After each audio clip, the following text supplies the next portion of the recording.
इसमें जो हम हिस्ट्री स्टार्ट करेंगे, तो हिस्ट्री एक ग्रीक वर्ड है जो कि यूनानी शब्द है, जो कि हिस्टोरिया से बना हुआ है। और ये ही यूनानी पर्सन भी है, हेरोडोटस।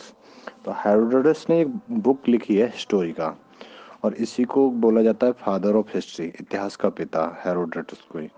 ठीक है ना, इसी ने इतिहास लिखा है। इतिहास ऐसा नहीं है कि पास्ट की जितनी भी चीज़ें वो सब इतिहास बन जाएंगी।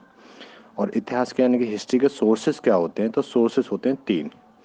तो एक तो होता है आर्कियोलॉजिकल सोर्स, जिसे पूरा तात्विक स्रोत कहते हैं। तो आर्कियोलॉजिकल सोर्स होते हैं जैसे फॉसिल से पता लगाना, मॉन्यूमेंट से, जितनी भी इमारतें होती हैं पुरानी उन्हें खोद खोद के निकालना, उनसे पता लगाना। इंस्क्रिप्शन, अभिलेख से पता लगाना, जैसे आपने देखा होगा पेड़ों पे खुदाई रहती है, मतलब पेड़ों पे लिखा हुआ कुछ रहता है, दीवारों पे लिखा रहता है, तो उसे इंस्क्रिप्शन, अभिलेखों से। तो उससे जो अशोक के अभिलेख में ये चीज़ें मिली थी, तो अशोक के अभिलेख पढ़े गए थे। अशोक के अभिलेख पढ़े गए तो वो जेम्स प्रिंसेप ने पढ़े थे 1837 में। ये क्वेश्चन कई बार पूछा गया है कि अशोक के अभिलेख को, यानी कि अशोक के जो इंस्क्रिप्शन है, सबसे पहले उन्हें किसने पढ़ा था, तो जेम्स प्रिंसेप ने पढ़ा था 1837 में। और जैसे कॉइन्स हो गए और स्टैच्यू हो गए, मूर्तियां हो गई, तो ये होते हैं आर्कियोलॉजिकल सोर्सेस। और दूसरा जो सोर्स होता है वो होता है लिटरेरी सोर्सेस, साहित्यिक स्रोत। तो लिटरेरी स्रोत दो टाइप के होते हैं, जैसे रिलीजियस, दो जो धार्मिक बुकें होती हैं, तो हिंदी में मैंने पढ़ाया था ना, हिंदी में जो वैदिक संस्करण ऋग्वेद है, सामवेद है, अथर्ववेद है, यजुर्वेद है। ऐसे ही लौकिक संस्करण रामायण है, महाभारत है। तो ये रिलीजियस बुक हो गई।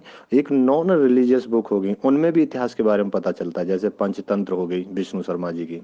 ठीक है ना, अभिज्ञान शाकुंतलम हो गई कालिदास की, इनमें भी इतिहास के बारे में पता चलता है, तो वो होगी non religious book. Religious book होगी आपकी रामायण होगी, महाभारत होगी। नॉन रिलीजियस पंचतंत्र हो गई, अभिज्ञान शाकुंतलम हो गई, ठीक है, अष्टाध्यायी हो गई, तो इनमें भी पता चलता है। ठीक है।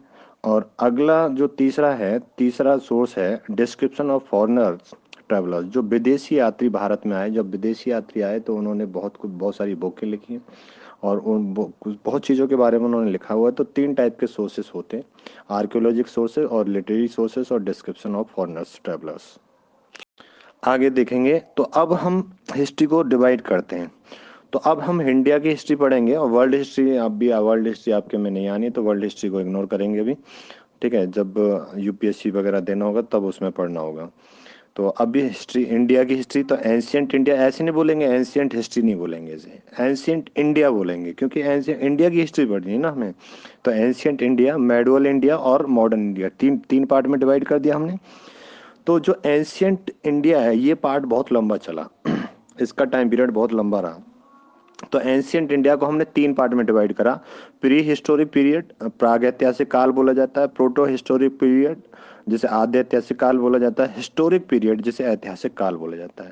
तो हमने एंशियंट इंडिया को तीन पार्ट में डिवाइड कर दिया, प्री हिस्टोरिक, प्रोटो हिस्टोरिक और हिस्टोरिक पीरियड। अब जो इंडिया को हमने तीन पार्ट, एंशियंट इंडिया को जो तीन पार्ट में डिवाइड करा, इसमें से प्री हिस्टोरिक पीरियड को हमने दो पार्ट में डिवाइड करा, एक स्टोन एज में, एक कॉपर एज में। तो स्टोन एज पाषाण युग बोला जाता है, कॉपर एज ताम्र युग बोला जाता है। ठीक है ना, स्टोन एज में पहले पत्थरों से, हम पता था कि पत्थरों को रगड़ के आग आग आग जला के, तो पत्थरों का ही हथियार बना के शिकार करा करते थे। तो इसे स्टोन एज इसलिए बोला जाता है। और कॉपर एज में कॉपर का इस्तेमाल करना शुरू कर दिया था, कॉपर एज इसलिए बोला जाता है। तो कॉपर एज आगे नहीं बढ़ पाया था, स्टोन एज आगे डेवलप हो गया था। तो स्टोन एज को हमने तीन पार्ट में फिर डिवाइड कर दिया, Palaeolithic period, Mesolithic period, Neolithic period.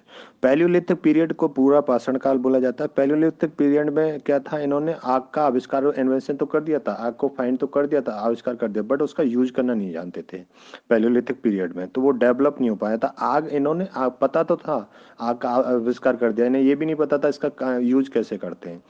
Mesolithic period में ये आग का यूज करना सीख गए थे, और ये एनिमल हस्बेंड्री यानी कि पशुपालन करना भी सीख गए थे। और नियोलिथिक पीरियड में नवपाषाण काल में कृषि करना भी सीख गए थे। जब पशुपालन करना सीख गए तो पशुओं के लिए चारा यानी कि कृषि पालन करना भी ये सीख गए थे। अब यहाँ आप देख रहे हो ना, एक ग्राफ से मैंने बना रखा है, जैसे एडी और ये बीसी क्या होते हैं। एडी और बीसी कुछ नहीं होते, जो यहाँ एडी लिखा हुआ है रेड से बर्थ ऑफ क्राइसिस, यानी कि ईसा मसीह का जब जन्म होता है वो जीरो में होता है।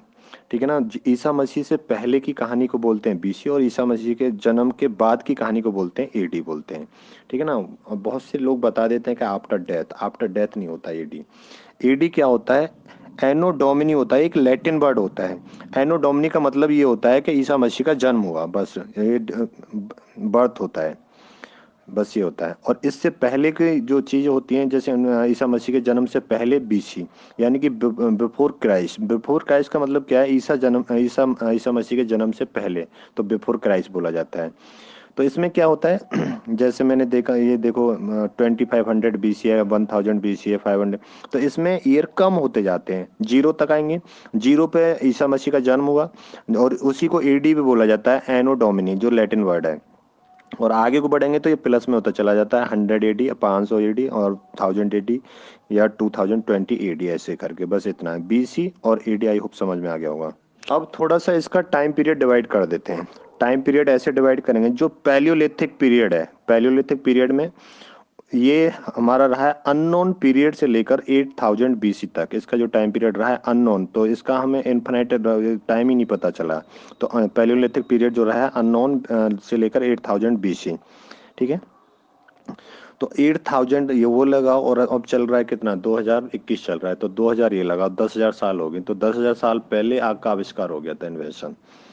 और अगला है मेसोलिथिक पीरियड का जो टाइम पीरियड है 8000 BC से लेकर 4000 BC तक है। और नियोलिथिक पीरियड का टाइम पीरियड है जो 4000 BC से लेकर 2500 BC तक है। इतना है।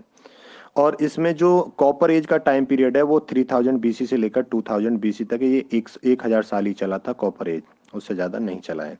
सबसे ज्यादा चला है स्टोन एज। फिर इधर देखेंगे प्रोटो हिस्टोरिक पीरियड को। प्री हिस्टोरिक पीरियड को हमने डिवाइड करा, दो पार्ट में करा था, स्टोन एज में, कॉपर एज में। फिर स्टोन एज को तीन पार्ट में हमने डिवाइड कर दिया था, पैलियोलिथिक, मेसोलिथिक और नियोलिथिक में। अब प्रोटो हिस्टोरिक पीरियड को देखेंगे, हमने ये से दो पार्ट में डिवाइड कर दिया, इंडस वैली सिविलाइजेशन और वैदिक सिविलाइजेशन। इंडस वैली यानी कि सिंधु घाटी की सभ्यता। इंडस वैली सिविलाइजेशन एक ऐसी सिविलाइजेशन थी जो बाढ़ आई सिंधु नदी में, और सिंधु नदी में बाढ़ आने से बिल्कुल फिनिश हो गई, बिल्कुल समाप्त हो गई थी, यहाँ से कुछ नहीं बचा था। तो इसका जो टाइम पीरियड रहा 2500 BC से लेकर 1750 BC तक, इसका टाइम पीरियड पूछा जाता है। और इसके बाद वैदिक सिविलाइजेशन का टाइम पीरियड रहा 1500 BC से लेकर 600 BC तक, जो 900 साल चली है, ये 900 साल चली। ठीक है। तो ये प्रोटो हिस्टोरिक पीरियड हो गया।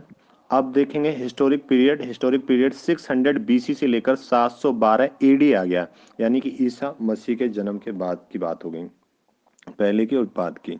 तो 600 में लगभग ये कितना हो गया, 700, ये 1300 के आसपास हिस्टोरिक पीरियड रहा।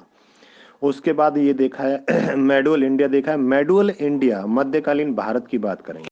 तो मेडुअल जो इंडिया है, मध्यकालीन भारत है, ये 712 एडी है। ठीक है ना। अब यहाँ एडी मत लगाओ, बीसी में लगाते हैं, यानी कि ईसा मसीह के जन्म के पहले की कहानी खत्म है। अब जीरो से ऊपर बढ़ गए तो ये एडी आ गया अब। ठीक है ना, जैसे 2020 चल रहा है अब। तो मेडुअल इंडिया का जो टाइम पीरियड रहता है वो 712 से लेकर 1707 तक रहता है, क्योंकि 1707 में मुगलों का पतन होता है, मुगल साम्राज्य डिस्ट्रॉय हो जाता है, औरंगजेब की डेथ हो जाती है 1707 में। क्योंकि मुगल शासक अंतिम कौन था? औरंगजेब था, औरंगजेब की डेथ हो जाती है। तो 712 से लेकर 1707 तक मेडुअल इंडिया रहता है।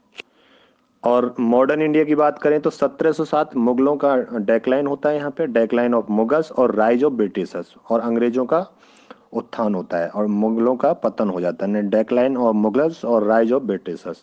तो 1707 से लेकर 1947 तक की ये कहानी होती है। 1857 का रिवोल्ट होता है जो मंगल पांडे करता है, मेरठ से स्टार्ट होता है, और ये जो मंगल पांडे होता है बैरकपुर छावनी, 34 नेटिव इन्फेंट्री, ये आगे चल के हम देखेंगे। और 1885 में कांग्रेस स्टेबलाइज होती है। 1947 में इंडिपेंडेंस यानी कि स्वतंत्रता। जो ये 1885 से 1947 तक का टाइम जो होता है, इसे इंडिया फ्रीडम स्ट्रगल कहा जाता है। डियर स्टूडेंट्स, जो भी बच्चे वनडे एग्जाम की तैयारी कर रहे हैं, चाहे वो रेलवे ग्रुप डी हो, या फिर यूपी पुलिस का हो, या लेखपाल का हो, किसी भी स्टेट का हो, तो सभी वनडे एग्जाम के लिए यूजफुल क्लास रहेगी आपकी। तो इसमें हिस्ट्री चल रहा है चैप्टर वाइज, और जिसमें हैंड रिटन नोट्स रहेंगे, जो आप यूट्यूब से लिंक मिलेगा बेटा डिस्क्रिप्शन में, तो वहाँ से टेलीग्राम ग्रुप पे जाओगे तो टेलीग्राम का जो लिंक मिलेगा वहाँ पे आपको हैंड रिटन नोट्स की पीडीएफ प्रोवाइड की जाएगी। तो डेली चैप्टर वाइज चल रहा है, तो आप ज्वाइन करिएगा। चैनल को like and share and subscribe करेंगे, ठीक है। डिटेल नोट्स रहेंगे, हैंड रिटन नोट्स रहेंगे और उसी के साथ आपको पीडीएफ भी प्रोवाइड कराई जाएगी। Thank you so much.